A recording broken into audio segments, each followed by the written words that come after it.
I think there's a little bit of rose tinted glasses being worn. Like nobody wants to be the negative Nelly and the like. I'm not gonna lie and tell you it was rainbows and unicorns the whole time because it wasn't. Crunch is such a weird thing, right? Very very long hours, very very long hours. Probably the most intense I've ever done. The only time I was really home was on the weekends. If I didn't leave the office by 11 o'clock at night, I might as well sleep there. If I knew what it was going to be like going in before I would have done it, that's tough. I don't know. Welcome to Artwell. I'm your host, Jacob Kelly, and today on the show, we are joined by Steve Caterson. Steve was an art director on God of War 1, producer on God of War 2, and senior producer on God of War 3. And before we get into it, I want to remind you that if you haven't already, make sure you subscribe to the Artwell newsletter where I send you a weekly email to help you become a more thoughtful artist. And now, without further ado, I'm very excited to present to you my interview with Steve "Scat" Caterson. There are no breaks in this business. You make your breaks. The reason I'm in this room right now is because my music's very dope. Let's try to find something that people remember 20 years later. If you just truly love cinema with enough passion, then you can't help but make a good movie. Break rules. Leave the world more interesting for your being here. Make good art. I was wondering if you could just tell me about bodyboarding. Oh, boogie boarding? What about it? What do you want to know? I saw some pictures and I was like, that looks so fun. It's something I've never personally tried or done, but it looks fun. And from my understanding, it's something you're into, right? Very much so. I got started actually while I was working on God of War. When I lived in California. I think the main reason I got started in, honestly, was I wasn't really a good surfer, meaning surfing requires, in my opinion, a lot more skill as far as like balance and getting up on a board and everything. Boogie boarding or bodyboarding, you don't need that balance because you're laying down, right? So it's a very quick entry level into the surfing experience because you can do all the same things you can do surfing. You ride big waves, you get in curls, you can flip, you can do spins. And I do all of the above and I have a blast doing it. I will tell you, I've lived on the coast all my entire life. So I've lived on the West Coast. I've lived on the East Coast. I grew up in the East Coast, moved to the West Coast. Now I'm back on the East Coast. And I've been out in the waters, everywhere I've lived. It's kind of one of our parameters family wise. It's kind of like we have to live near an ocean because we need to go to the beach and I need to be able to boogie board. I used to hear surfer friends of mine, because I had some in California, I had some on the East Coast when I grew up here in high school, who'd tell me that surfing is a very spiritual thing. And there's not, and I always used to kind of like, yeah, whatever, whatever. But once I started getting out there and boogie boarding, they're 100% correct. Like if I'm twisted on something and I need like to reset, going out and hitting the waves is number one, the best therapy I've ever found in my life. I believe it. And that was actually going to be my follow-up question because I've been thinking about that recently. It's like I need to find, and I think I found those activities is just like those moments where there's just like a physical activity you can focus on where you don't have the capacity to think about anything else. Like I'm sure when you're on the water, it requires so much focus and attention that you don't even thinking about something else isn't even really an option. Well, it's some of that, but there's a harmony to it. There's a beauty to it. There's a peacefulness to it, right? Because like when you're out by yourself and you're on like a board, and there's people around typically, the water, like all the noise, like I've always been surprised at the level of what I'll call din that is typically around, where we live and work. I mean, I typically find homes, my wife and I typically find homes that are kind of what we call out in the sticks because we don't like hearing that din of like buses and helicopters and cars and traffic. But when you're out in the water, you get the same thing. It's like, the way the water itself like knocks down sound and the like. So it's really, really peaceful. I mean, and honestly, I've read a whole bunch of other stuff where it's like, you're in a body of salt water, right? And the saline concentration in the ocean is denser than your body's saline concentration. So, dude, I think it's osmosis. Maybe I'm getting that wrong. So, science guys, I apologize.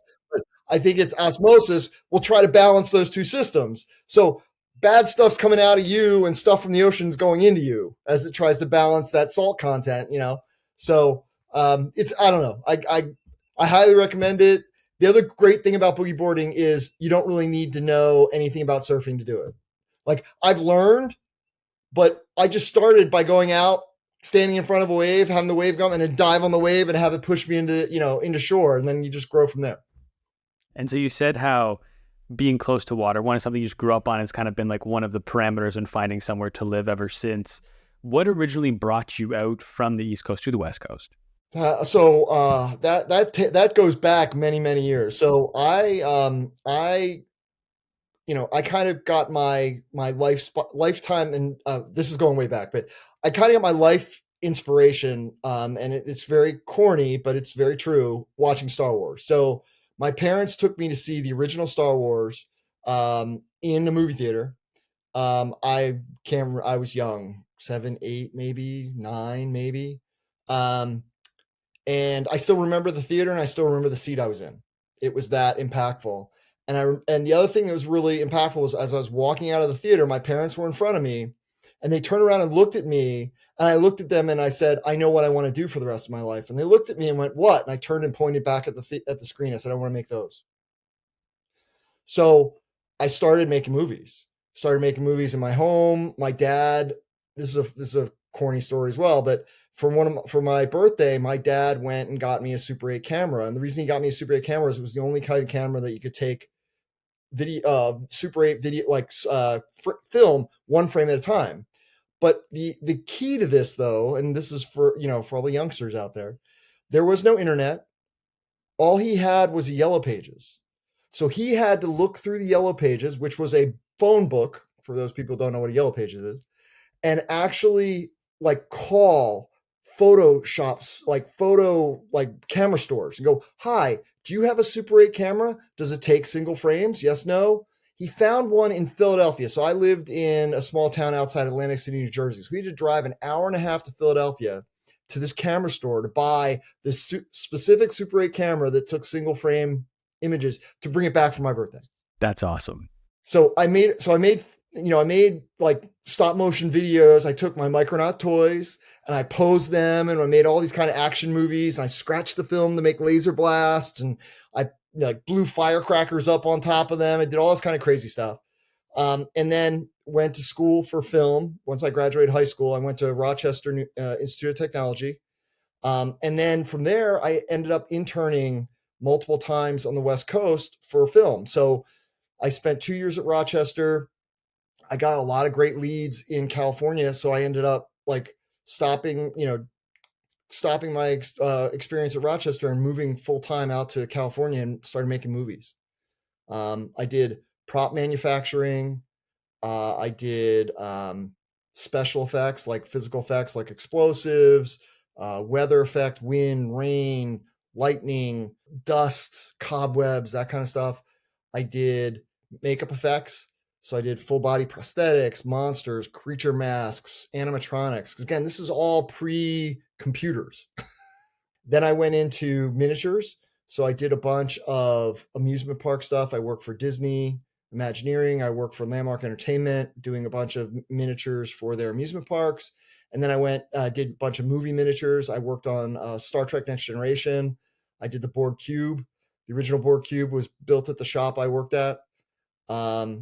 Stuff like that. Again, all pre-computer. Hey, we can make this in 3D and blue screen it out, all that kind of stuff. Nope, it was all practicals. Everything was practical. So, and I did that for the longest time.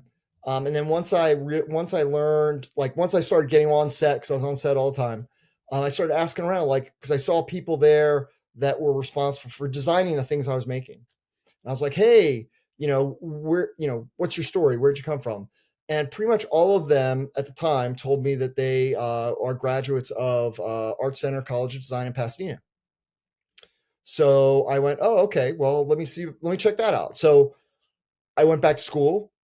I went to Art Center for 4 years, got my bachelor's degree in product design with a heavy slant on movie stuff and the like, and came out of Art Center with a full portfolio, and started doing storyboards and started designing all the props and the sets and the creatures and all that. I did that for another couple years. By that point in time, I think I was like 23, 24. And I started kind of realizing I needed to, or I felt I needed to get a real job. And by real job, I mean, I need things like insurance, a steady paycheck. Cause up until that point I wasn't quite living check to check, but I was living job to job. Right. And film jobs at the time, I wasn't union. I never got kind of initiated into that track. So I basically lived off of like the next job. Right. And there was never a guarantee that there was going to be a next job. And part of what, maybe my OCD started like really developing, but the idea that, okay, I know I've got a paycheck this Friday, but does that paycheck have to last 2 weeks while I find another job, or does that have to last the next year and a half while I try to find another job? And that got kind of like, okay, I don't want to live this way anymore. Fortunately, I never had to wait years and a half, but there was always that voice in my head, back of my head, that said, no, you can't go out and have fun tonight because you might need that for groceries next week, kind of thing. Right. So I started looking for like what I call a real job. Right. So full 9 to 5, benefits, and everything. And found saw an ad for a game designer at Atari Games in Northern California. So I went up there, got the job, and designed arcade games. Did you and Stig cross paths there? I hired Stig. Wow. Okay. So yeah, I hired Stig at Atari. He worked on all my he was a primary guy who worked on almost every one of my projects with me. And the funny thing is Stig and I have been worked on projects together for almost, what was it, probably 20 years. When you moved, did you go from Atari to Santa Monica then? So I went from Atari shut down. I ended up going down to San Diego for about 8 months. For like, Atari became Midway and it became Atari again, and it changed names a bunch of times, but it was the same. I tease people. I had like 8 different business cards, but I never left the office I was in. Right. But they shut down. I shut down the company with them. And then Midway moved a bunch of assets down to San Diego. So I went down to San Diego for a little while, and that just didn't work out. So many of the guys went down to Santa Monica right from Midway. I went down to San Diego for a little while, and then it just imploded. And I reached out and said, hey, I'm looking. And they were like, oh, well, we could use you. We got something really cool going. And that's when I, reached out to the Santa Monica team and asked what they had. And what was that original pitch then that you got for this exciting project they're working on? So the original pitch was, I think it was Stig, actually. I think I was talking to Stig, and he was like, hey, we've got something here. It's really, really cool. I can't tell you what it is. And they didn't, but it's really, really cool. And we could use somebody like you. We really need somebody like you to help make this, happen. So, that was kind of the pitch. I mean, I trusted Stig and there were a number of other guys that I've worked with that were working there, all super talented. I mean, I can't even begin to stress how talented those guys are. And it was, so I kind of reached out and was in all honesty, I mean, I was looking for a job. So it's kind of like, I'll take whatever. And they had an opportunity. David Jaffe at the time was looking to make this product very cinematic, and they needed somebody to help with that. Fortunately, based on the movie experience I just described, I had a background in that. I had a background in storyboarding. So I kind of, I knew how to lay out shots. I knew how to communicate that shot layout and tell story through visuals. They found that, I'm assuming they found that a benefit. So they brought me in as the cinematic producer initially for God of War 1. And then when I got there, started getting rolling, it kind of grew, like the responsibilities grew. I think at the time I was there, they had a part-time art director who was flying in from California. Not from California, so Northern California, like twice a week or something. And that was working, but just barely. The team needed based on the intensity and the amount of work they had and the amount of work they needed done, they really needed somebody on site that could like provide answers. So I started filling in while he was away from the studio, and eventually he ended up. I think his contract ran out, and they just kind of made me the art director. So I was the art director for the last maybe year of the product development, as well as like all the cinematic stuff and that kind of thing. And then it was so it's cinematics, art director, game 1, game 2, producer, game 3, senior producer. Was that kind of the track? Kind of, yeah. You talked about how, so you obviously you'd been there for a long time. And one thing that I'm so interested in about Santa Monica specifically is just like the culture that they have. Like you mentioned how like, you're like, I know a bunch of guys there and they're all incredibly talented. And like, you just look back at that first game and like where everyone who was there is now, like even like Charlie Wen with Marvel, I think he's at Epic Games now, Stig, yourself, Core, like just the people who are there, it's crazy. And so like what, in your opinion, like how did Santa Monica build that culture of like excellence and just having such a high standards out the gate? Yeah, you know what? I'll tell you it was intentional, but I'll also tell you that it is accidental as well as momentum. So let me so I'll explain all three if I can. So quickly, intentional, they wanted the best and they kind of, strived to get the best. I don't, the only story I can tell you to relate to that was, and it wasn't God of War 1, but it was God of War 2 or 3. As a producer, Tim Moss and Krister Erickson were the lead programmers, lead engineers, and they would bring me in on some of the interviews of engineers. I think they did it out of kind of like just, we're not in a bad way, but it's kind of like, okay, well, we got to make sure that we're just not the only ones interviewing these people. So a little bit of a, not a favor, but just kind of like, okay, we just policy kind of thing, whatever. So I'd be in the interviews with them and they were just brutal, not brutal mean, not brutal bad, but just brutal, like, these equations and write this on the board and answer these questions. And I'm just like my eyes are getting bigger and bigger and bigger because they are just like, they're grilling these poor kids. And at the end, I distinctly remember at the end of one of the interviews, I think either Krista or Tim turned to me and said, "So what do you think?" And I looked at them and I went, "I don't know about, I don't know. If you guys had interviewed me, you wouldn't have hired me."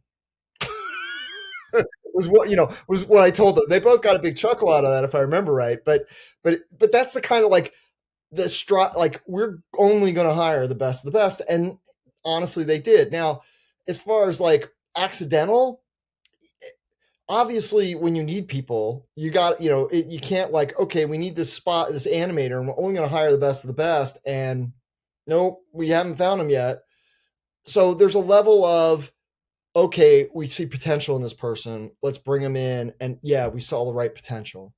And then there's the inertia, I'll say, or momentum. And that is, you get a group of talented people in a room, and it's really amazing how many other talented people start flocking in that direction. You know what I mean? So you get a group of really talented people together and a really talented person standing out here going, what are those guys working on? Wow, okay, I want to be part of that. And I'm sure the development of the people who you identify with potential, it just becomes exponentially greater when they're surrounded by so many people who already have it. Yep. High tide raises all the boats. I mean, it's corny and it's cheesy, but it's very true. Sometimes the cliches are cliches for a reason. When it comes to like identifying people with potential, like what are some things you look for to give you that confidence that I see potential in this person? Wow, that's a great question.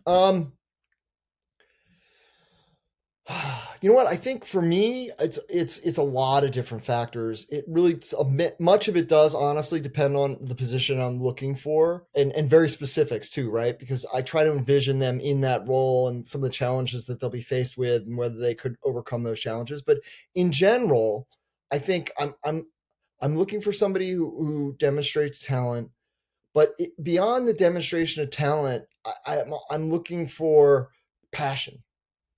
Right. And ego, but not like in a negative way, like passion to grow, confidence in their ability, but willingness to accept criticism and or direction, because I've told this story to a few people as well. When I was growing up as a kid, like young, like in grade school, I drew, and I was an artist, and I had a bunch of artist friends, and we hung out in the summers, and we'd spend our summers, part of our summers at someone's house at their dining room table, and we draw comic books, and we had our own superheroes, and we had our own stories and everything, and we had one good friend who couldn't draw at all, but he wanted to hang out with us. So he had to kind of join us on our afternoon drawing sessions and draw. And he wasn't good, but he kept doing it and he got better. And ultimately, he got so good at it just through repetition that he ended up minoring in art in college. But he didn't start that way, right? So I keep that story in mind from the idea that, you raw talent is one thing, but if you had no talent at all and you had motivation, you can still get somewhere. I think it's like the equation of greatness, whatever is like talent multiplied by your effort or something like that. I don't know what it is, but Something it's like that. No, it's true. Well, effort's everything. Like even at the school, even at Art Center, one of the things they constantly stressed to all of us was, you want to be good at drawing, draw. It's like the writer thing. Like, oh, you want to be a good writer, write. And it sounds like so duh, but it's true because you'll talk to some artists. It's like, because when I got out of Art Center, I had a sketchbook with me, I'd be in meetings and I'd be sketching. And I'd be like, Steve, you're not paying attention. Yeah, I am. But this is something I just kept doing because it's you just keep drawing. It's the more you do it, the better you're going to get at it. And so you said those like the three things you look for with someone is one, it was a little bit of ego, a little bit of confidence. Yes, definitely confidence. Confidence. What were the other two? Sorry, it was confidence. I think, and I have to scrub back to make sure I get these right again. But confidence, I think, certainly talent, but passion. Passion's a pretty important one. Passion for what they do, passion for the project they're working on.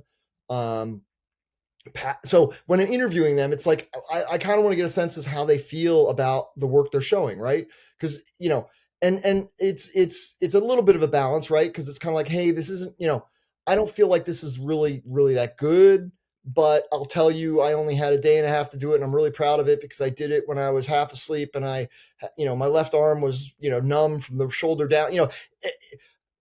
Understanding the that kind of thing is what's important more so than the idea of looking at a piece and going, that looks good or it doesn't look good.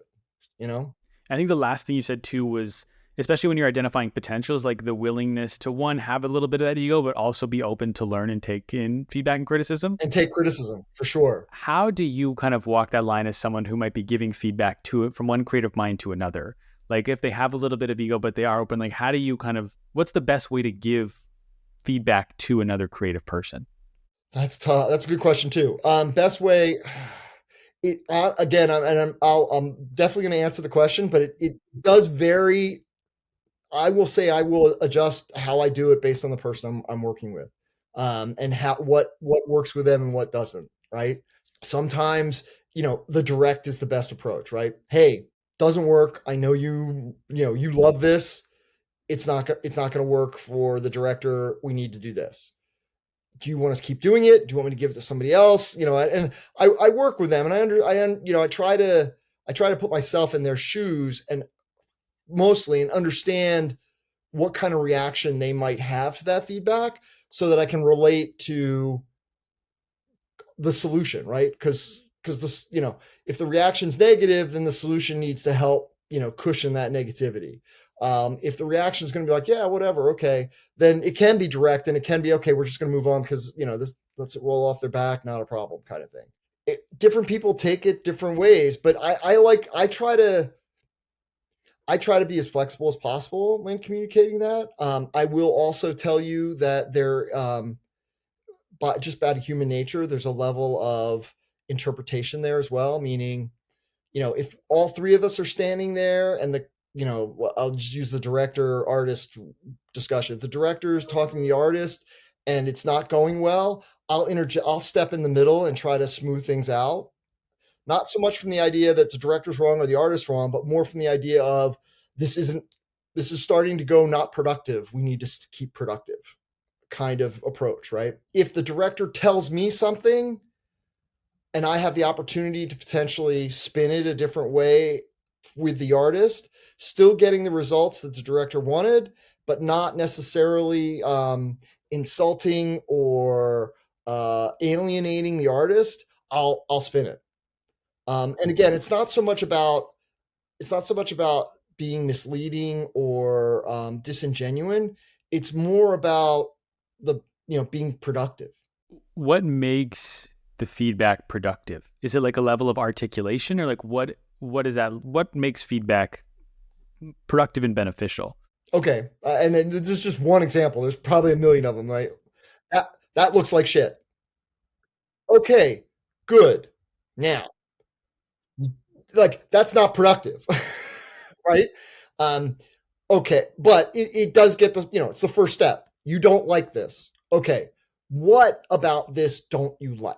Because I'll often be in discussions where director, artist, this looks like shit. Artist freaks out, right? Like, but it's more like, whoa, okay, you don't like it. What don't you like? Well, and then you work down on it, and it turns out that the director doesn't like the fact that the color of the character's eyes is green, and he always envisioned them as brown. And the artist is like, "You mean you like the rest of the character? You just don't like the eye color? Click, click, click, brown. Woohoo! We're right." So that often is what the difference between constructive, unconstructive feedback and constructive feedback. So really it comes like almost being able to explain your tastes, I guess, to a certain degree. Like it's not just what you don't like, but why you don't like it. Right. Identifying the details. And again, it does vary, and there are lots of different examples of what I'm talking about here, and it doesn't always work out. I find, just my experience, if you can, I've lost the word, but if you can depersonalize it, right? So creative director has an opinion. Artist has an opinion too, because they just just spent a whole week working on this great thing. If you can take the personal out of it, right? Like, this is your opinion.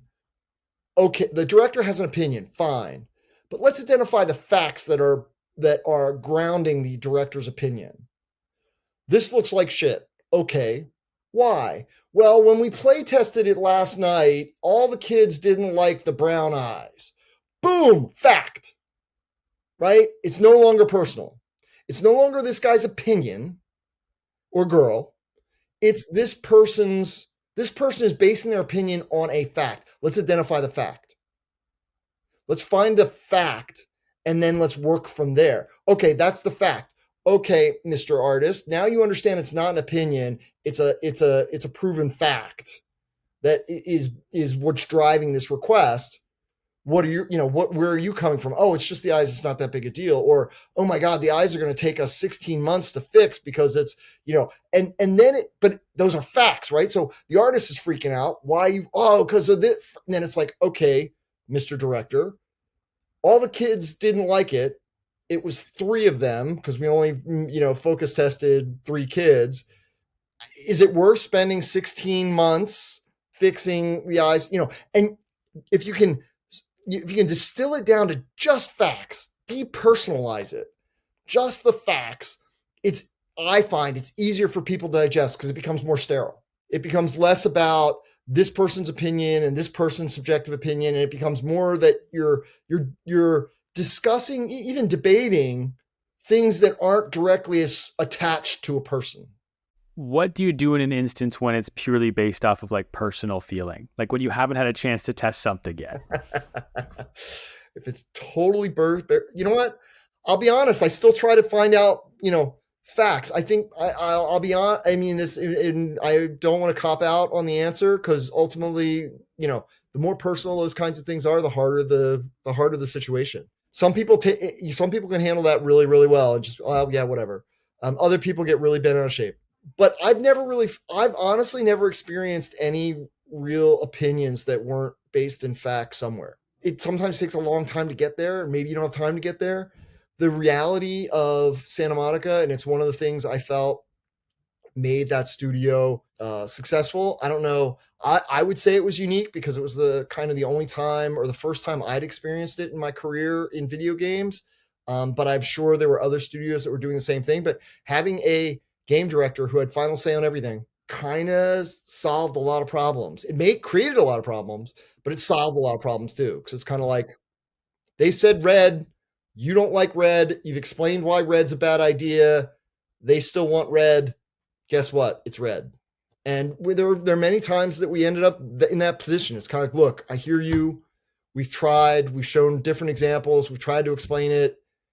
He's not buying it. We got to do it red. And many times, like, okay, worst case, I'm working with again, I'm in the middle, which is what I expect, which is where honestly I thought my job was in the middle of those kind of conversations. Not so much relaying the information as more just kind of making sure that this person's point of view was heard by this person and vice versa. And then getting both to agree on what next steps were at the end. If it did go sideways, goes pear-shaped, I'd be like, okay, time out. Let's come back to this tomorrow morning. Let's walk away. Let's think about it and come back to it tomorrow morning. And then if there's time, I'll swing by both people individually and go, hey, look, this didn't go well for these reasons. I know where your point of view is. Is there, what can we do to make tomorrow morning better?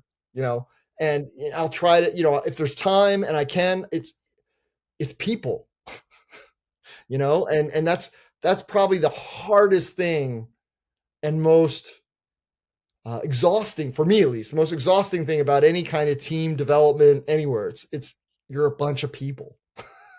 Like, I think our studio head at Santa Monica had Alan Becker, I think, and he'll probably hate me if I'm wrong on this. I think he had a sign that's, I hate people.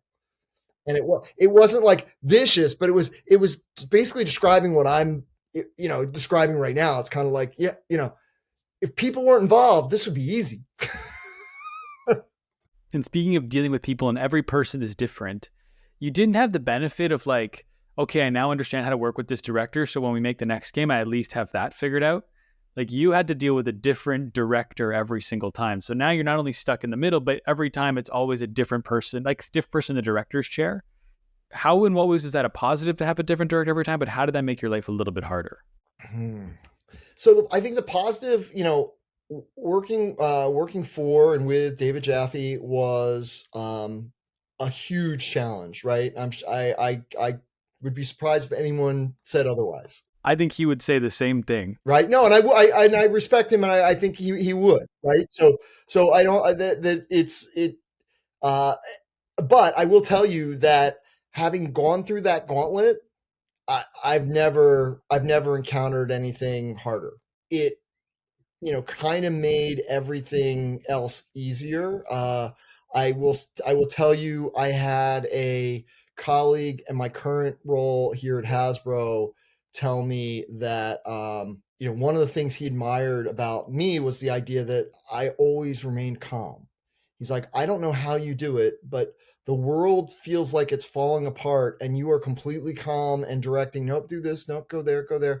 And I honestly attribute it to my experience with God of War and just the intensity and chaos that was, because it was kind of like a crucible, right? I will say the other benefit was each subsequent game, I feel like the leadership staff, myself included, earned a little more credibility. So like in this, the second time around, it was kind of like, okay, well, you got us through the first time, so I'm going to trust you. And then the third time around, it's like, okay, you've done it twice already. When you say something, you're not just kind of pulling it out of your back pocket. You're basing it on previous experience, so I'm going to trust you. I will also say, the people relationship thing got easier because the second version of God of War was built with the same people, or roughly the same people that I worked with before. Corey, I worked with as the animation lead on God of War 1. So we had a working relationship going in before roles changed. So I think there was a lot of mutual respect there from that. And then the last one, difficult. All of them were challenging, but Stig was not the challenge. I'd known Stig for almost 20 years by that point. And we had a lot of respect for each other. We knew each other. We knew each other's moods. We knew the positives and negatives for each other. So I think for me, working with Stig was probably, I don't want to say the easiest because in a like bad way, but it was like I knew him the most, and so I had, we focused on other problems. And I think part of like what makes God of War so great is the fact that there was a different guy at the helm every single time. And like I know you said it could create some issue where it's like the designer's like, look, I don't think this should be red. And you're like, hey man, director wants it red, so we just got to make it red. But I think part of that is like their personality is felt in each game. And so I'm curious, like what, from your perspective, like what were some similarities between each guy? Like what did each guy bring to the table? But what were some of their differences? What did each guy bring that was different? But what were the similarities between them? Because I feel like they're often seen as these three very, especially on those first three games, different guys. But like, how were they also the same? So they were definitely different. I think similar. The passion for the actual, okay, a couple things. One, passion about making not good, but great games. All of those guys were passionate about making a game that was fun, was unique, was just good, like great, right? Like gameplay was king, um, and they never lost sight of that.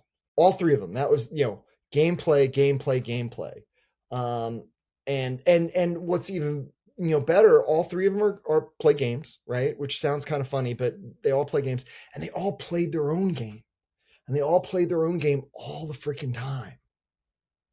And and when they didn't like something, they vocalized it, right? They were back to that confidence thing. They weren't afraid to kind of like make it their own.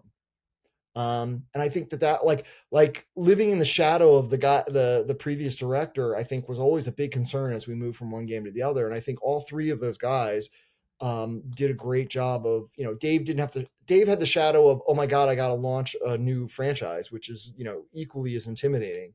But all of them did a great job of kind of ignoring that pressure, or at least not letting other people clue in to that pressure. And how are they different? Well, okay, so they approach people in a different way, right? They all had their own style when dealing with that. I think Dave was a kind of a little bit of a jack of all trades visionary in kind of, he dabbled in all the different things that needed to be right. I think Corey, coming from an animation background, his focus was the movement on screen.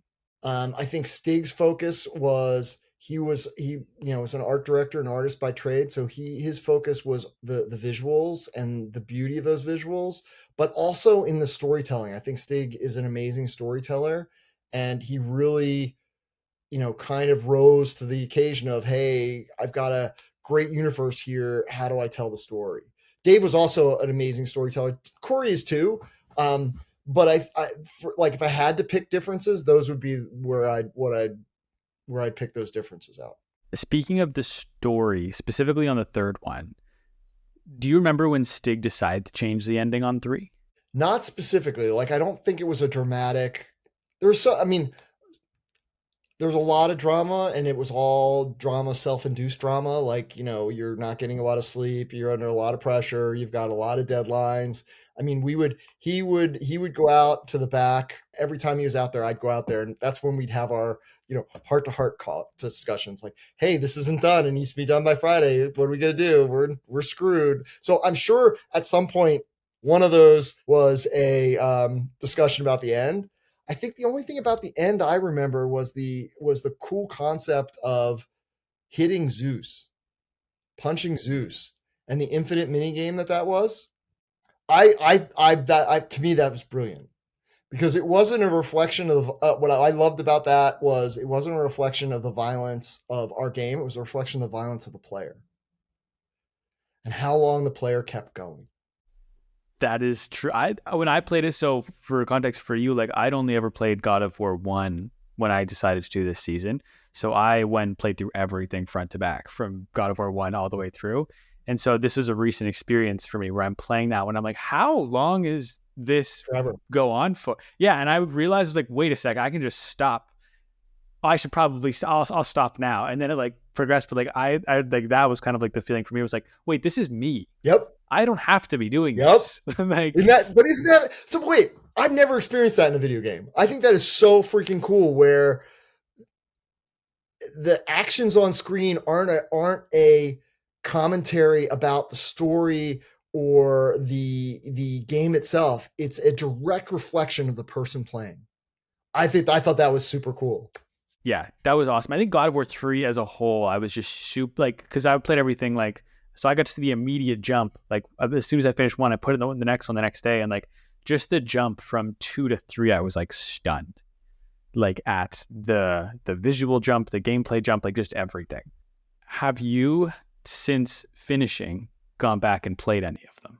I have not, and that's an honest statement. I have not. I don't have a good excuse as to why, other than I can tell you I have a stack of, I'm going to eventually get to these games. So it's kind of like, I don't know if I'd go back and play a game that I've already played when I've got this stack staring at me that I haven't played. But no, I haven't. I every now and then I'll see footage and the like that I'll, I remember that kind of thing. But no, I haven't. And it's somewhat related. My kids, I have 3 kids. They're all, essentially adults at this point. My youngest is a senior in high school, going to be going off to college in July. But all, they're older, up and above from that. One's graduated college, the other's a junior in college. But they didn't know I worked on God of War, I think, until 3 years ago. Like, it never really sunk into them. They knew what I was doing, and I didn't hide it. And there's, my office has got God of War stuff all over it. But they didn't realize it. I think my one my one daughter was doing doing a study abroad. She was a nanny in Spain, and the parents, like the father and son who she was living with in Spain, were God of War fans, and somehow it came up, and she went, "Oh yeah, I think my dad worked on that," and like they exploded, and she's just like, "It's not that big a deal." And then she contacts us. She goes, "Dad, you're a celebrity over here," and I'm just like, "Whoa!" But it never really sunk into them as to what all that is till a few years ago, and they started like, they'll mention it to people, and people will be, like, their eyes would bug out, and they'd be like, "Wow, I guess it's more serious than I thought it was." But when you think back on it, like when you think back on your time working on God of War, like what is the thing or the things you're thinking about? First and foremost, probably the people. As much as I've made a few, lifetime friends, I feel, and I've made a lot more friends that I wish I could, be in contact with a lot more than I am currently.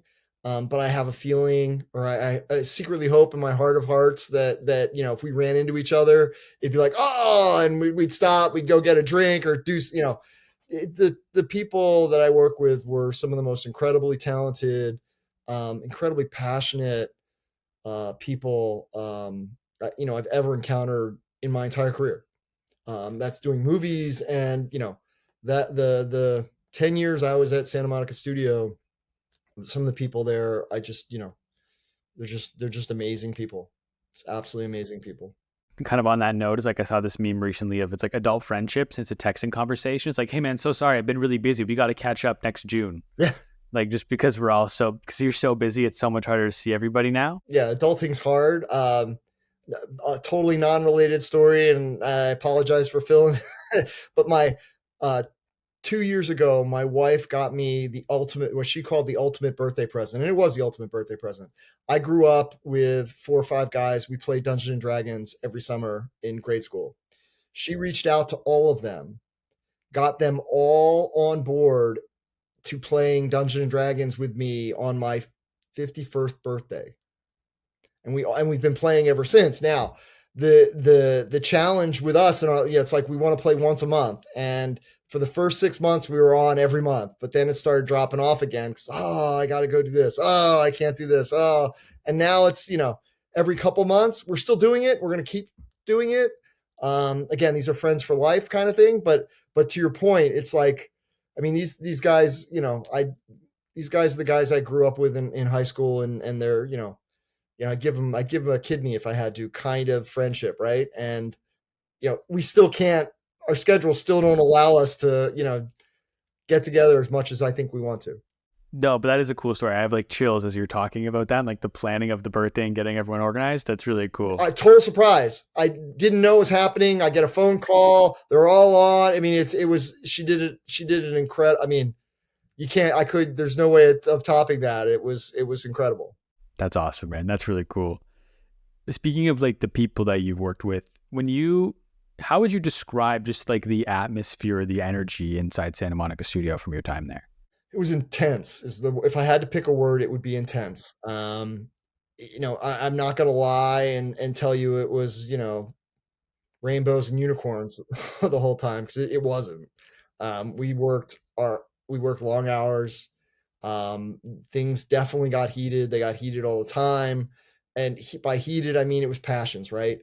That same passion that I described earlier, when you've had 2 hours of sleep and you're trying to get stuff done and you have to get it done, but it's not good. And this person, the passion boils over.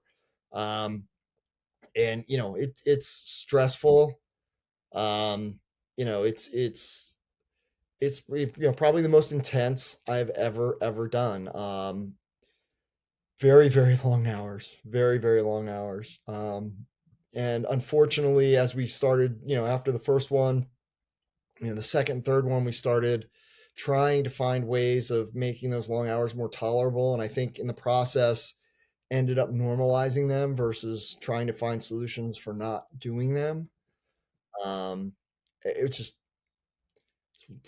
rough, very, very rough. But I don't know. It's one of those things.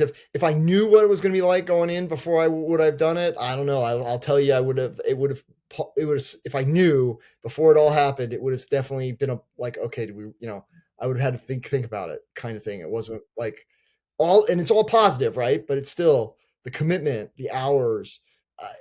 I even didn't get a good sense as to what that was. I mean, my wife tells me about how, my kids were growing up. I wasn't there. And, I don't remember that per se, but I don't doubt it either. Right. I know that, many times the only time I was really home was on the weekends. Cause I was living, for the most part, I was living quite a bit of ways, California. I'm not sure where you're located per se, but California is not cheap. Wasn't cheap when I was there. So in order to afford what I felt was, decent for my family, I was probably an hour and a half one way from work. So I'd spend 3 hours on the road every day going to and from work, which was brutal. I'll also tell you that it also meant that if I didn't leave the office by 11 o'clock at night, I might as well sleep there, because by the time I got home and got to sleep, I'd have to wake up within an hour. Like, I could get more sleep if I stayed in the office than if I went home and tried to get sleep. And it's just, ultimately at the end of the day, that's just not sustainable for any person or peoples. A couple things on that. One thing I will say is, in all of the interviews I've listened to doing this season, I did over somewhere between 150 and 175 interviews. I only ever heard the term crunch once. Wow, really? And that was only recently when someone was asking Eric Williams about it in an interview for Ragnarok. But other than that, I'd never heard it come up once. And I think that to me speaks to the passion that people had there. I think crunch becomes something when you don't like what you're working on. But I think when you're passionate about it, it's just hard work and long hours. Yeah, I think you're right. I will agree with that. I will also tell you that as the producer of the project, the last two projects, and or a pretty active senior management role or manager in the first one, I heard crunch all the time. Nobody liked it. Nobody. Okay, fair enough. Nobody. I think there's a little bit of rose tinted glasses being worn. Like nobody wants to be the negative Nelly and the like. And I honestly I appreciate that and I respect that. And I mean I'm guilty of it myself. So I think at the time it's hard. Crunch is such a weird thing, right? And you can justify it, you can not justify it. I remember, so many things relating to that. I remember having a conversation. Like, I remember a couple designers in specifically that were like incredibly disappointed and very vocal about, oh God, crunch sucks. I don't want to do it. Blah blah blah blah. And then like after the first project ships and we're halfway into the second one, that same designer's going, well, yeah, but we can do this. And I remember very distinctly looking at them and going, okay, you don't think that's going to result in any crunch at all? And they look at me and they go, yeah, you're right. So it's kind of like that balancing act, right? So, as a producer, I was in the role of, look, I hear you loud and clear. You don't want to crunch, but at the same time, how do I save myself? How do I save you from yourself? And it was very, very, I don't know. I can't even, I will tell you, I felt like I did a terrible job at that. I don't know. I don't know how you do. I don't know how anyone could do a good job at that, right? Because it's you know somebody come in on a Saturday and they'd be very passionate about doing something. Oh, I had this idea Friday night driving home, so I came in early Saturday. I did all this work. I worked all weekend. Isn't this really cool? And I'd look at it and go, yeah, that's really cool. But you realize now that you've changed all those things, these 8 people over here have to work an extra 40 hours to change everything they're doing so it jives with what you just did. And they'd be like, oh. Is it worth it? That's tough. Is it worth it? You know what? I think if this is a cop out, I apologize. I think it's a gamble, right?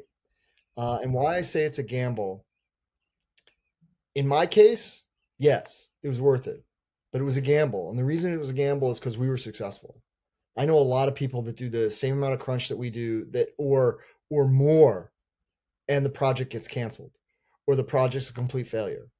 Then is it worth it? I don't know. I think the thing, mindset and my own personal mindset, right? We're only going around this merry-go-round once, right? So every second of every day, you don't get back. So there's no do-overs. So it's kind of, seize the day, all those kind of things, but it's so true.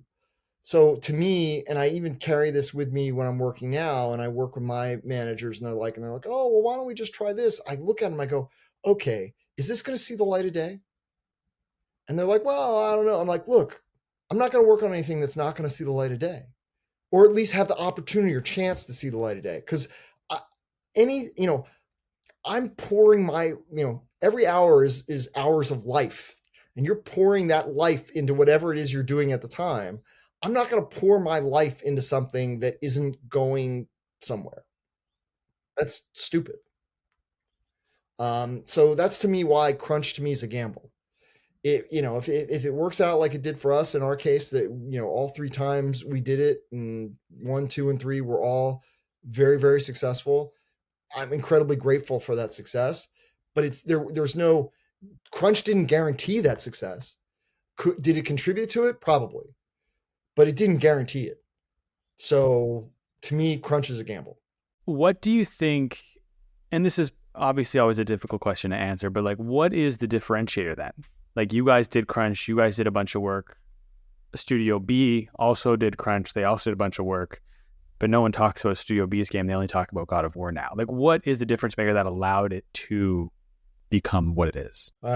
So it is a difficult question, and everyone's going to have their own answer. My answer, and this is sound very funny, luck. And so, but I have a unique definition of luck. My definition of luck is when preparation meets opportunity. That's what I consider luck. And the preparation is we made the game. The opportunity is We launched it in the right time at the right moment for it to be successful. I've had plenty. I've had games canceled on me as well. There've been things that haven't shipped, and there isn't really a definitive, oh, this is what caused it not to ship or not to be successful. I've shipped games that just nobody, no waves at all, right? And I put the same amount of passion, same amount of time, like you said. So to me, my experience is it's the X factor. It's why when I talk to people who have no video game experience and they want to, oh, I'm going to invest $90 million and make a great video game. I look at them and I go, great. You realize they're not guaranteed success. Like you could be shredding that $90 million right now. And they look at me like, no, there's got to be a scientific formula. And I'm like, if there was a formula to this, somebody would have found it and would be doing it. There isn't. There is it's luck. There is there are elements in the formula, right? You got talented studio, great idea, super good marketing plan, money, budget to make the product, budget to market the product. The right visibility, that all those things are necessary, but you could still have all those things and have a complete failure. There's that luck factor. If you get it and all these other things line up, lightning in a bottle. Can you tell when you're making something how good it is, or do you kind of get clouded in it because you've been in it for so long? Yes and yes. So yes, you can tell. I feel like I can tell, okay, this is something. But I've learned over the years never to rely on just that. That to me is like, okay, that, yes, I feel like this is something is the first step, what allows me to get it, kind of like get it out the door. The next step is to have people play it, people besides me, like my wife or my son or, total strangers doing play testing or whatever. And when they come back and tell me it's good, then I'm like, okay, maybe we've got something. And back to one of the things that I think made Santa Monica Studio and God of War, all the God of War products as good as they believed in and we implemented an insane testing regimen. Like we tested it all the time. Like all the time. I mean, like even when it's not ready, we tested it, kind of thing. And we would have play test after play test after play test after play test after play. I mean, it was, and it was insanely helpful because what we would do is we would mock up levels and design things and it wouldn't even be finished art. It'd be just gameplay. And we'd have a play test and we'd have the kids up playing in the room and I'd have a room full of people and they'd go into room one and I'd grab designer one and I'd go, sit down, look, or better yet, this happened all the time. We'd play it and we'd be like, do you think they're going to find that door? And the designer, oh yeah, no problem. That's really easy for them to find the door. And I'd be like, okay. And it would be that way. And then we'd get it playtest and none of the kids would find the door. I'd grab the designer, pull them in and go, look, not a single one of those kids found your door. And he wouldn't believe us, but he believed the kid when they'd sit there and run around going, I don't know where to go. What do I find? And then they'd go fix it. So the playtesting was so incredibly important. We kind of talked about this a little bit earlier, but how do you parse through all of the feedback you're getting from playtesters? Because I think of this quote often. Last season I did James Cameron. He said, test screenings are great, but they're like a tool. So sort of like a bandsaw where it can be really effective, but you can also cut your hand off with it if you don't use it correctly. So how do you make sure you're parsing through the feedback and getting the right feedback? For me personally, I value observation over verbal, right? So oh, we loved it. Okay, that's not helpful. But what was their reaction when they were playing? Did they look engaged? Did they look excited? That to me is where I take all my feedback. I mean, I've had people tell me, oh, I loved it, but the minute we told them to stop, they stopped. And I've had other people be like, yeah, it was okay. But while I was asking them questions, they couldn't put it down and stop playing it. Right. So to me, the second is more important than I've got something.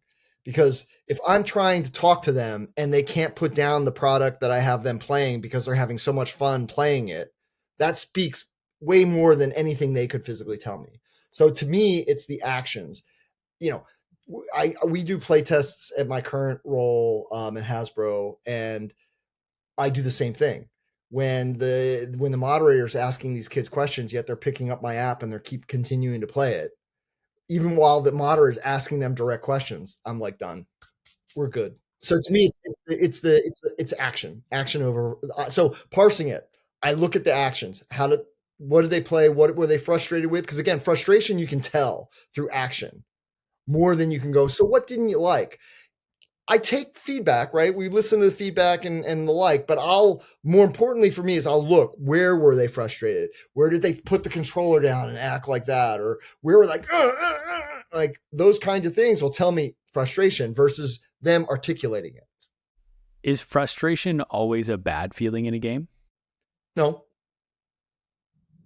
It depends on what we're going for. But again, it's the actions that did they think it was too easy? You can really tell from someone's engagement and actions answer most of your questions, but you have to watch, and that's exhausting. I'll tell you, some of the longest, hardest days for at least me personally was going through the playtest and actively watching for 8+ hours a day is exhausting. And then, taking the notes and validating, it's exhausting, but it's the most informative. And so when you're looking at the actions of the player and how they're behaving when they play the game, and then what does that information you look like when given to the designer? Is it like, this doesn't work, here's proof of that, this is the truth? Or like, how do you then take that and package it in such a way to give to a designer? Well, that kind of goes back to the feedback discussion we had earlier. Ultimately, notes are taken and notes are distributed. I personally preferred every designer to see how people were playing their levels. So typically, it was like, and it happened 99% of the time, not all the time, but almost 99% of the time. If level 1 was Bob's, Bob was sitting in the room while they were playing level 1.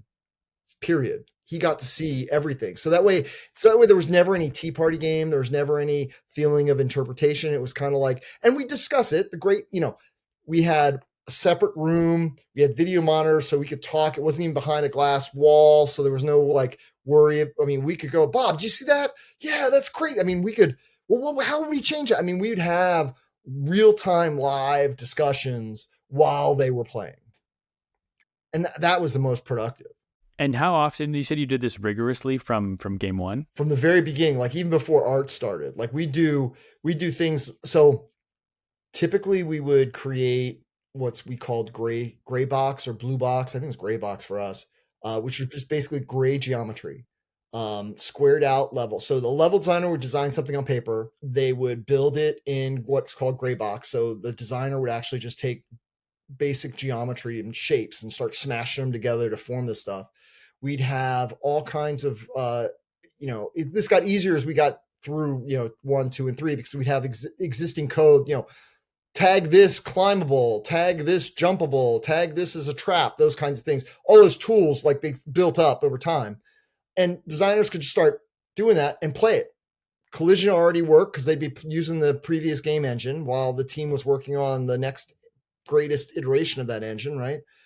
And they'd play it and they'd, hey, this I think is ready for testing. They have the game director play it. Other designers would play it.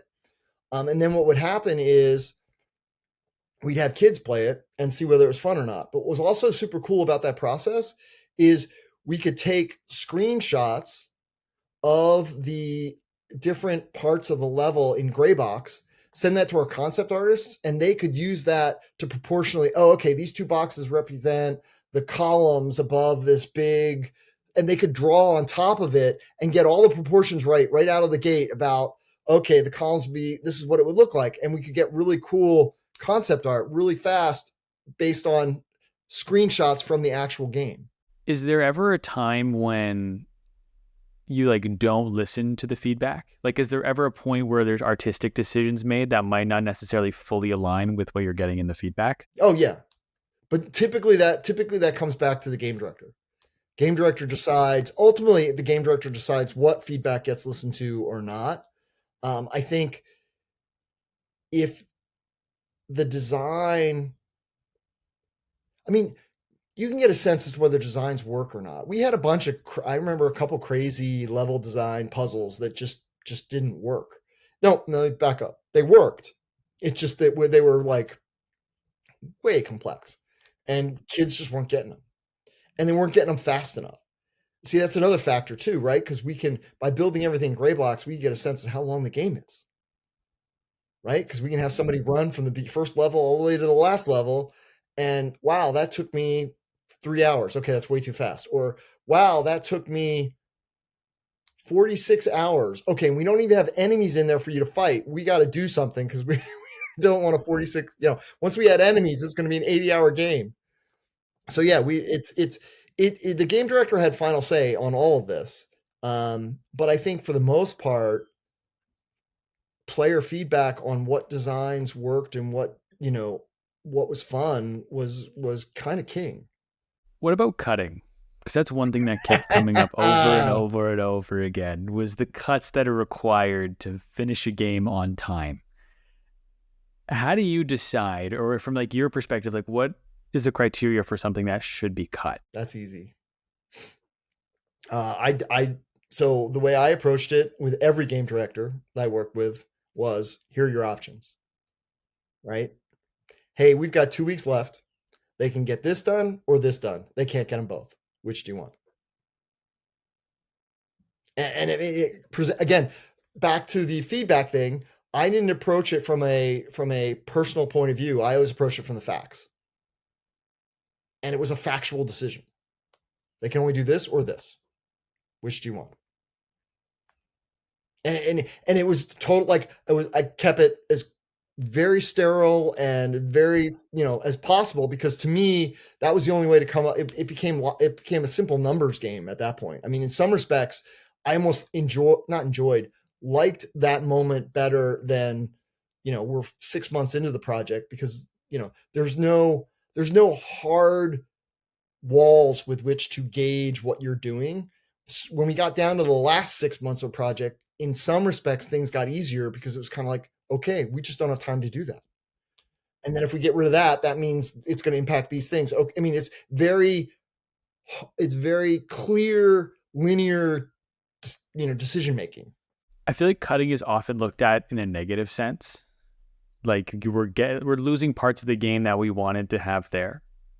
But are there, basically like the reaction you just had, I'm curious if you could tell me what like the positives and the benefits of cutting are. See, the thing that people often forgot was that nobody knows something was cut.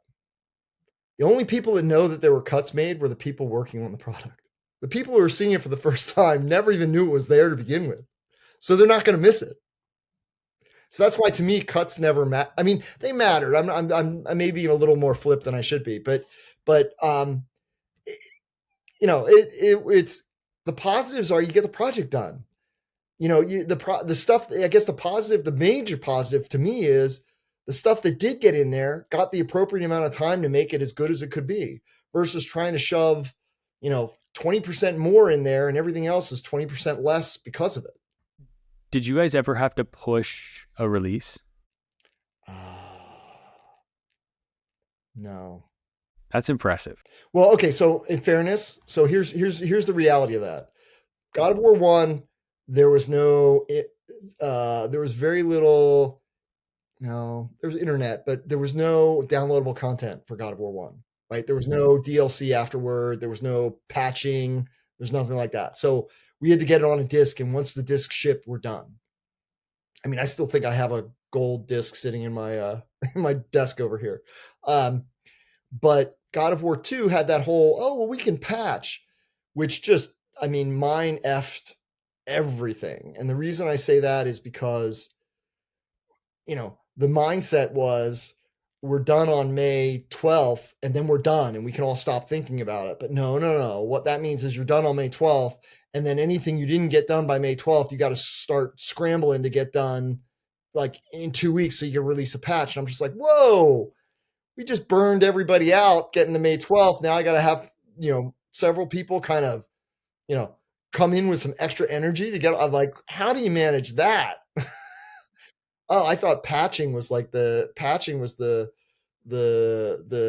worst thing on the planet, because it's just like it was impossible to schedule for, because it's like, okay, now we have to finish, but don't work too hard because you're going to have to work hard once we get this out to work on this other thing. And it's like, when does it end? And the patch was at God of War 1 and 2 where you couldn't do it on the PS2, or could you do patches on God of War 2? I thought we could do patches on God of War 2. I thought. I'm not 100% sure of that. I know for a fact on God of War 3 we could. Yeah, that is an interesting point though, where it's like there is no actual deadline then. Well, right. It's you crunch, and I mean we crunched, right? So we worked long to get it to ship, but then it's like, it's the sprint, right? Game making's a marathon up to a point, and then you're sprinting.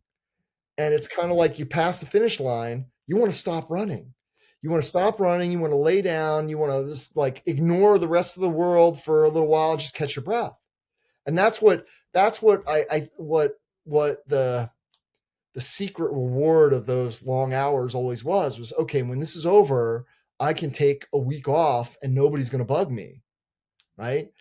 But now that we can patch, that changed. And it was like, it was hard to prep people because they didn't have like, hey, remember, you're not done on Friday. You got to come in on Monday and we got to start the patch. And people are just like, it was not fun.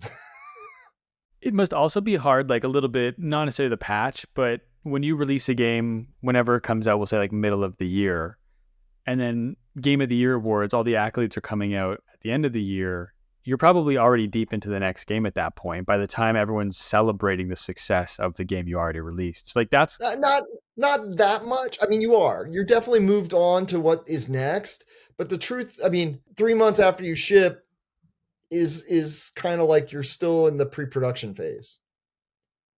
So it's not like you're head down into everything new again. What makes an effective pre-production phase? Clear design. Yeah. Hey, this is what the next one's going to be. A clear vision. Not, hey, I don't know what we're doing yet. I think the other challenge with pre-production, at least we had, was turnover and new people, people changing roles, all that needed to get kind of sorted out as well, right? So that often added chaos and just, okay, everyone's got to get used to what's going on again. Kind of bring it back to the idea of where it's like crunch is worth it for you guys when you look back and we had all the success, but if the game wasn't as successful, how would you look at it? Kind of on that similar note, how do you look at a game when you're in the middle of it? And every person I've heard describe the making of a video game in the middle, it looks like the worst game ever made in the middle of it. It doesn't fully come together until like the last 6 to 8 months. And so like, how do you see through kind of like the messy middle of production on a game to know what you're working on will eventually come together? I guess I mean, ultimately you have to have faith ultimately, right? But I've never felt that way. And the reason I never felt that way was, at least my opinion, the Santa Monica, the game was always playable. So you could always pick it up and play it. Like I was describing our process, I could play it. And if I was having fun, the game's fine. Now, there were definitely times where it wasn't fun. And then, but then it's like, okay, we got to fix this. I think for me, the thing that I don't feel like there was a messy middle for me. I think the thing that I was not most stressed out about, but one of the big stressors for me in God of War 1 to God of War 2 and then God of War 2 to God of War 3 was, how do we outdo ourselves? Right? Because God of War 1, oh my God, it started. Oh my God, there's the sex mini game. Oh my, and then it's like, okay, what do we do in 2? Right? And we ended up pulling it off. It's like, okay, whew, all right, how do we outdo that? How do we outdo the opening in God of War 3? Right? Like you can do it, like doing it once is one thing, but then to do it a third time is a little more kind of like daunting from the idea of, okay, are we kidding ourselves here? Though, so outdoing yourself, I feel is the harder thing to identify. Like, are we truly outdoing ourselves, or are we kidding ourselves and just doing something so over the top nobody's going to like it? And yes, you can get feedback in testing, and you can get feedback in the people who are working on it and those kinds of things.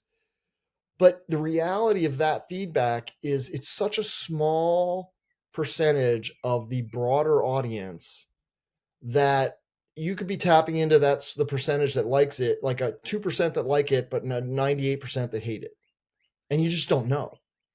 So for me, I think the thing that was most challenging was that one-upmanship that we felt it was necessary, and striking the balance of, are we actually one-upping ourselves, or are we just being crazy to be crazy and it's going to be stupid?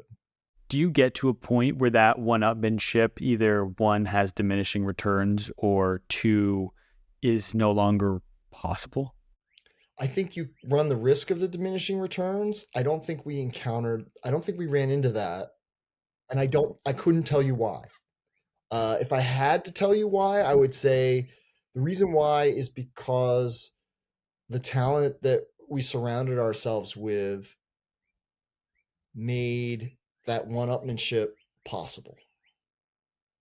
And not only the talent, I think we also benefited from the fact that we weren't starting over each time. Like the group that made God of War 1 for the most part made God of War 2, and then that group for the most part made God of War 3. So there was a not only was there an insane amount of talent through all three, but there was a experience, right? The teams built experience, and they learned what worked, what didn't. They didn't make the same mistakes on the next game.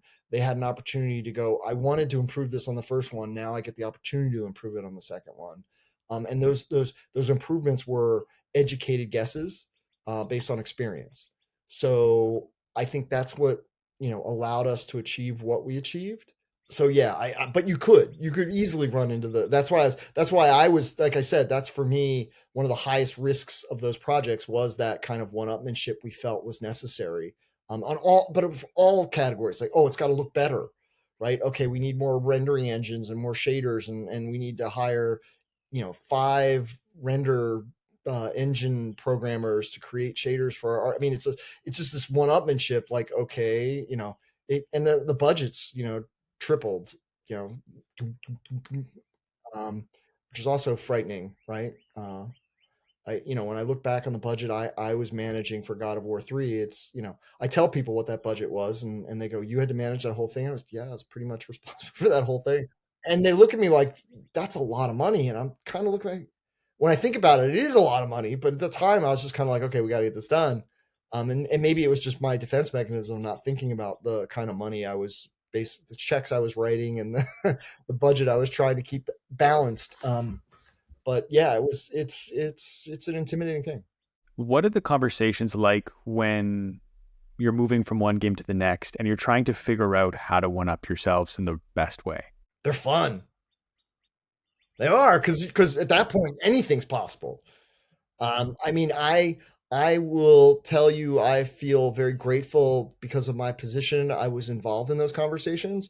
I will also tell you, I have if it isn't kind of wasn't explicit, I'm a very creative person and I have a very creative background. But in those roles as a producer, I kind of was more of a fly on the wall, because there's one thing that I've learned over time is a lot of cooks in the kitchen can be almost detrimental.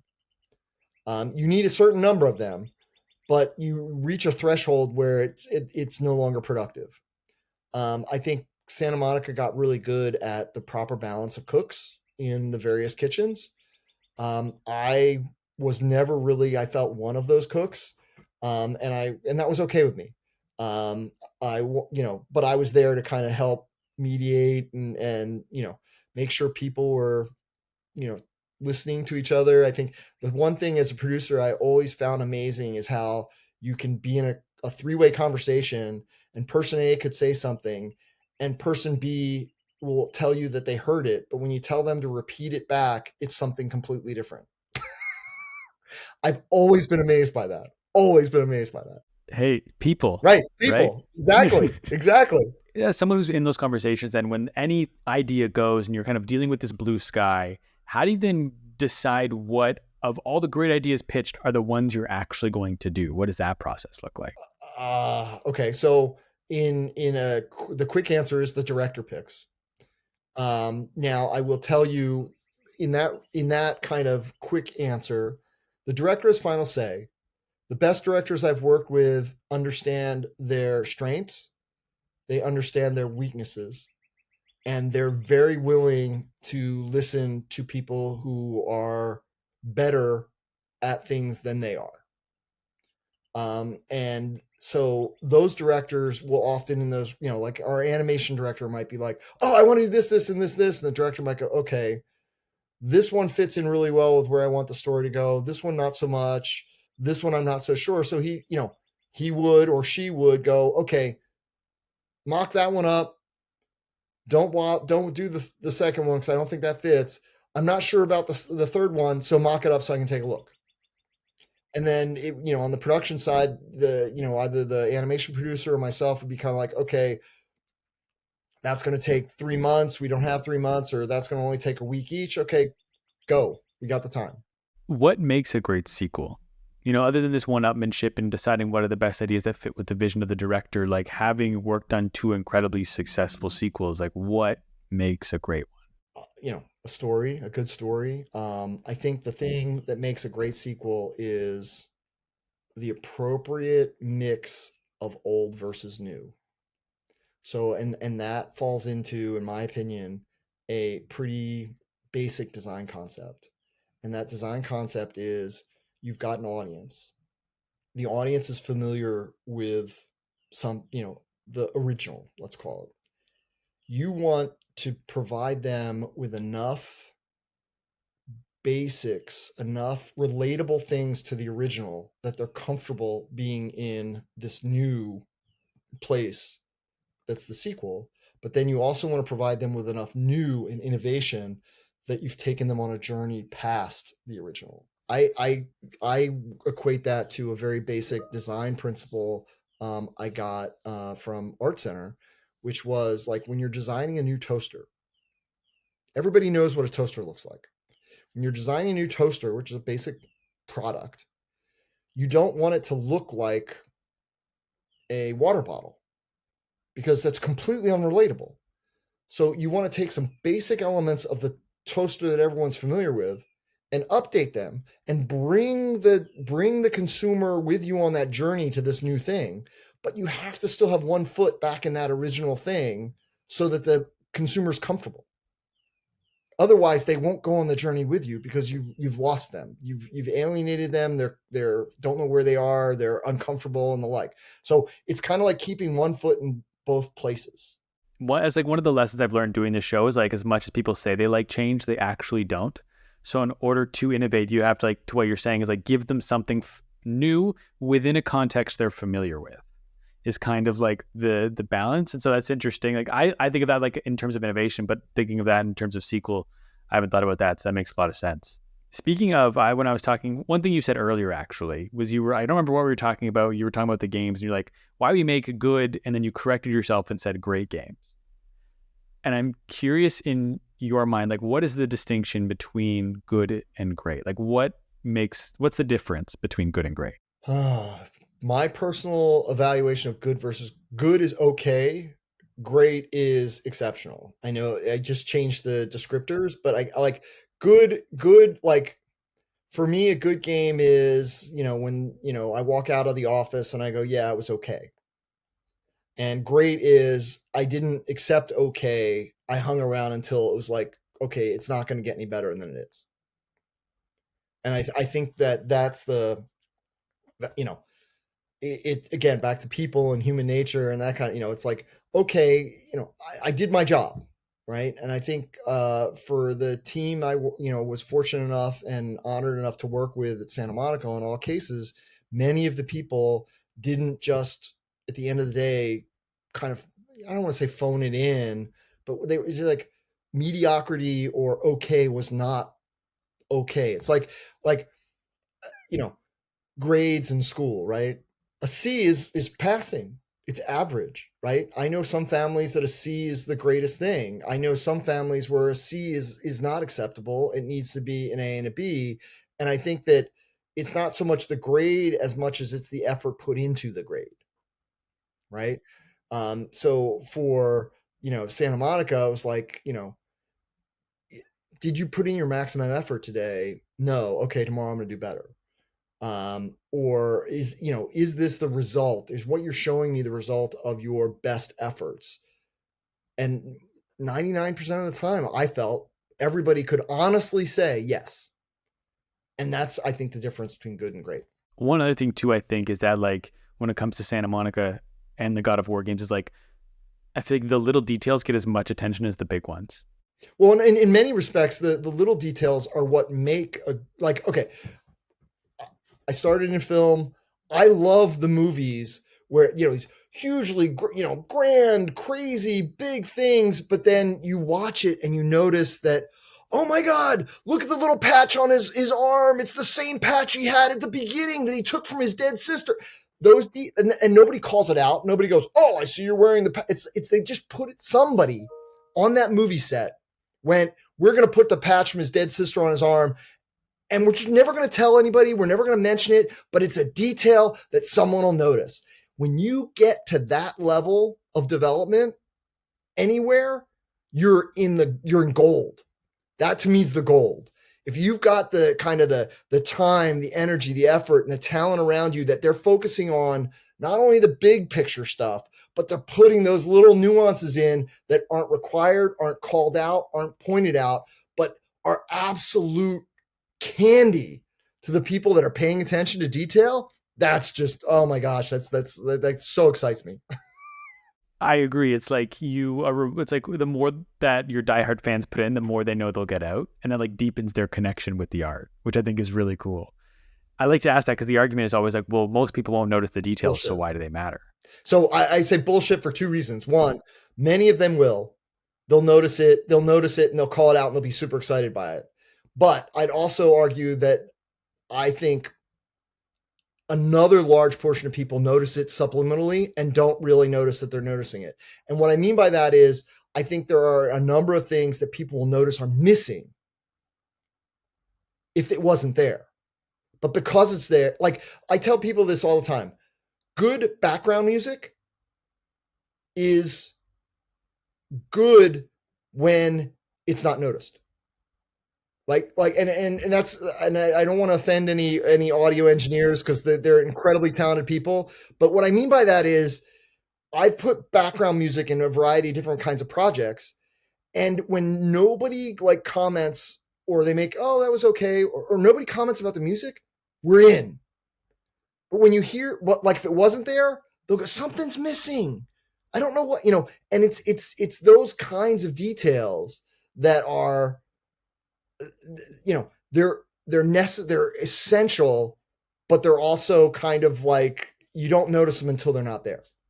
And like back to this idea of like good versus great, it's like you can build a career doing things that are good, but I think you don't start building a legacy until it's all great. Potentially. I mean, it goes back to the passion. It goes back to, everybody wants to do the absolute best, and every day they're trying to one up themselves. And in Santa Monica, we had designers, and each designer wanted to do the best level, and there was like friendly competition. It wasn't about this guy was great, this girl was great. It was about, oh, that's really cool. And people would like, they play their own level, they play other people's levels and go, crap, can I take that? Can I use that? Or, wow, that inspired me. Let me try some, the animators did the same thing. Oh, we're going to do a finishing move. The director had ideas on what he wanted finishing moves to be, but it was the animators that came in and went, oh, wouldn't it be cool if you pulled him out and the spine was dangling and then he licks the spine. I don't know. They had all it was all this kind of one-upmanship on who could be, the craziest and the goriest and the grossest. And I don't know. It's another great example. Max Ankar was one of our top effects artists on the God of War stuff. And for God of War 1, one of his responsibilities was blood. God of War 2, he's like, I got to up my game.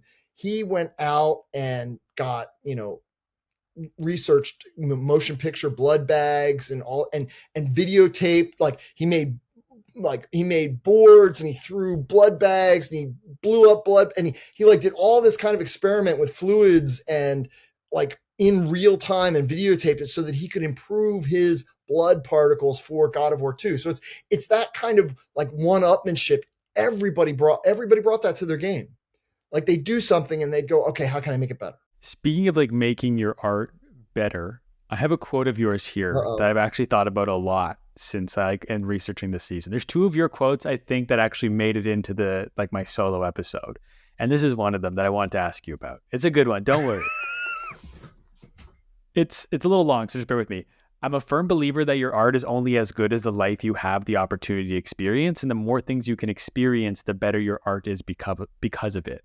I think the same is true of making games. The more things you can experience and try, the more things you can develop, and the more success and failures you have, only to make the things you're going to do next better. Talk to me more about this idea of like, you need to experience life in order to make better art. Something that feels disconnected to art. Oh no, 100, no, it couldn't be more connected. I mean, you need to continue. In order to get better in anything, you need to grow. And the only way you grow is by doing more things, right? I mean, I think I encountered at one point in my career, like when I left high school, went to college, graduated college. I remember catching up with some of my friends at high school, and they graduated high school and went back to live with their mom and dad, and they got a job at the local wherever. They never left home. They never left the city they lived in. And I remember like talking to them, like we'd go out, hey, let's get together, let's talk. Their tastes, their opinions, their what they liked in music, all those kinds of things seemed to like freeze at this exact date that they graduated high school.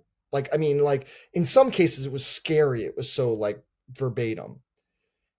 And I met with similar friends who went off to college, joined the military, traveled the world, and they're still growing.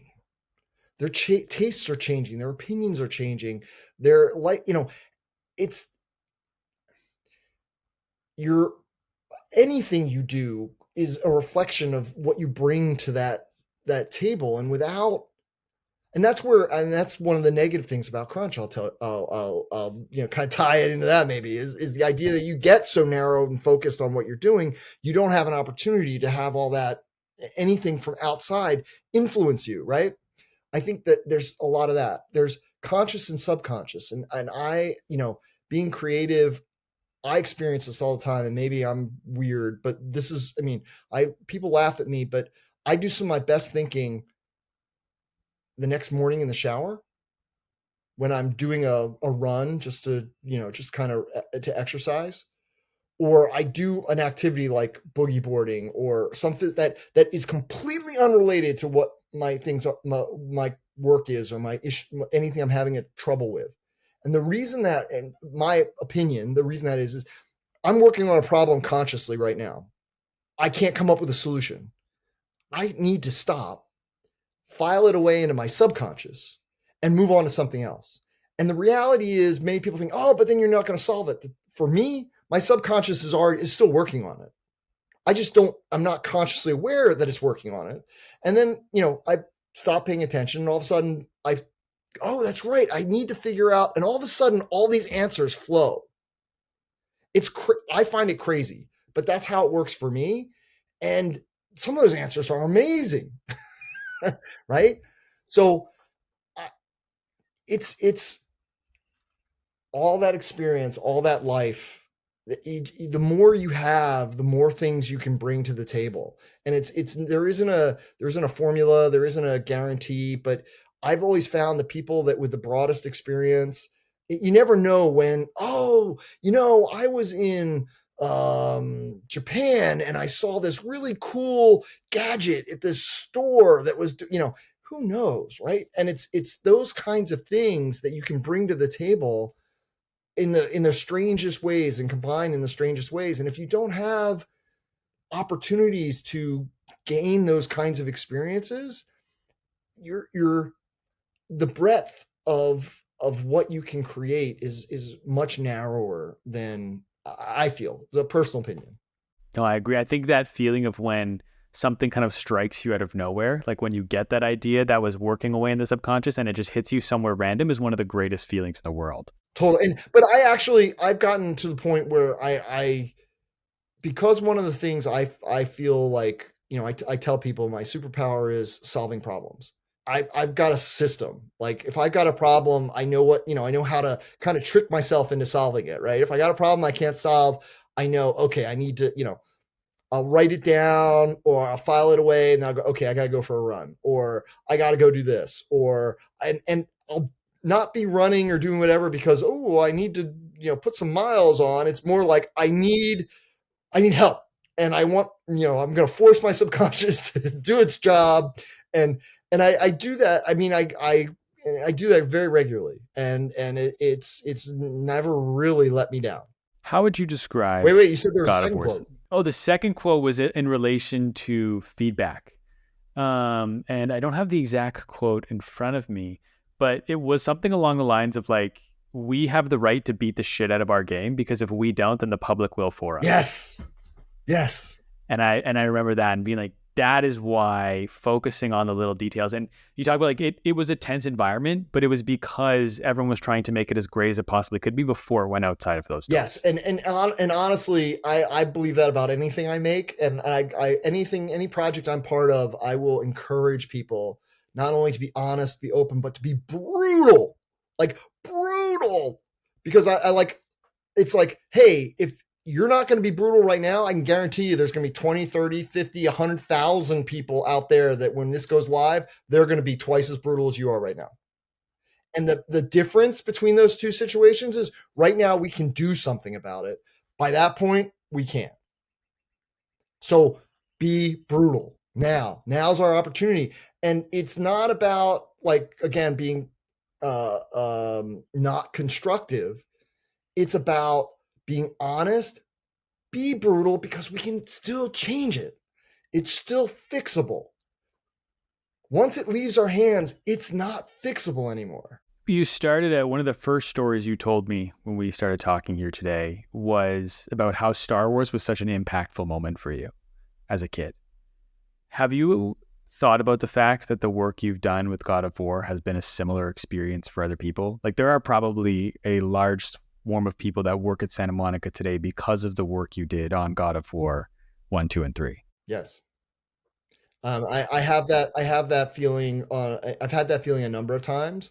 Another area I've had that feeling is I work at Hasbro now making toys, and I worked with one of the toy designers who designed all the Star Wars action figures I grew up playing with, and I've developed some Star Wars toys with him that after doing that, I realized, okay, there's probably some kids that were my age that are going to play with these toys and are going to be inspired by them the same way I was. So yes, I've had that feeling a number of times. I don't think you can get a cooler feeling at least for me, in doing anything. That's one of the, that's kind of the pinnacle, I guess, in my opinion. I think that's the whole goal with art, right? Is to inspire the next generation. You know what? It's interesting. I think that's part of it. I think there's a level of immortality there too. I think no, seriously, I think a lot. No, of people, I've written an essay on this. I have thoughts on this, but keep going. Yeah, I think a lot of people in life are trying to find ways to be immortal, and I think that art and making things is one of the ways that human beings kind of attain that immortality. I don't disagree that it is an attempt to immortalize yourself through art. I agree with that. Or even more maybe PC. Leave your mark on the world, right? Leave it. leave an impression, like, 100 years from now, there's still your little tick on the grand carpet, or the grand tapestry that is the human race. Totally. I think a foundational belief I have for this podcast is that art changes the world, because art changes people and people change the world. And so that to me is kind of like the encapsulation of that. It's just like the maxim that I remind myself of. And speaking of that, my last question for you today, and I want to thank you. You've been very, very generous with your time, and I do really appreciate that. This has been a lot of fun. I'm glad. I'm really glad to hear that. What does art done well mean to you? I guess personally, I think art done well inspires, but I think it could be argued that art done well instills some kind of reaction. In my opinion, the reaction is inspiration. I know there are a lot of other reactions that art can create. I don't think any of them are necessarily wrong, but for me, I like my art to inspire. I think, I've been a dreamer my entire life. I think in visual imagery. I don't think in words. I don't think in numbers. I think in images. So for me, art is a expression of those images. So, seeing cool images inspires newer, cooler images in my head that I need to get out. And it's, so for me, it's inspirational. And that's, I use my art to communicate, communicate visually. I think one of the reasons why for me my college education there was so kind of I was in sync with what they were teaching, because they teach that it's very easy to describe to somebody what it is you want to do, but words have a way of being subjective. When you actually, I say I want to make a red toaster, you envision one thing, but if I draw it out for you and I paint it and I show it to you, now we can both have the same, now we're both looking at the same thing and can start the conversation from the same point. So to me, that's why I do storyboards. I very rarely will I do write a lot of documents, but I'm not big on documents. I'm more big on visualization, because that's I feel like we're visual creatures. Before we jump off, is there anywhere people can find you? Is there anything you want to plug? I want to give you the floor. You know what? No, I'm just doing my thing. I love the opportunity. I'm grateful to have worked with the talented people at Santa Monica, and I'm very grateful to have been a part of the God of War kind of history and experience. I'm, super, super, grateful for being part of the beginning. It'll be, it'll be interesting to see what, the future holds for all of us. Part of me, it's interesting because there's been another couple projects related to this. It's weird, how everything kind of happens at the same time. It's got me thinking that, what would happen if we got the band back together? I'd like to see that. There's part of me that would like to see that. That'd be awesome. Dude, Steve, thank you so much once again, man. I really appreciate this. This has been an absolute pleasure.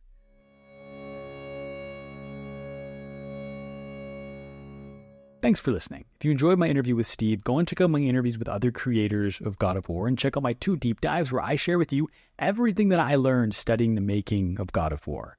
And if you want to become a more thoughtful artist, you could subscribe to the Artwell newsletter at the link in the show notes. And now, go do your thing. Whatever it is, do it well.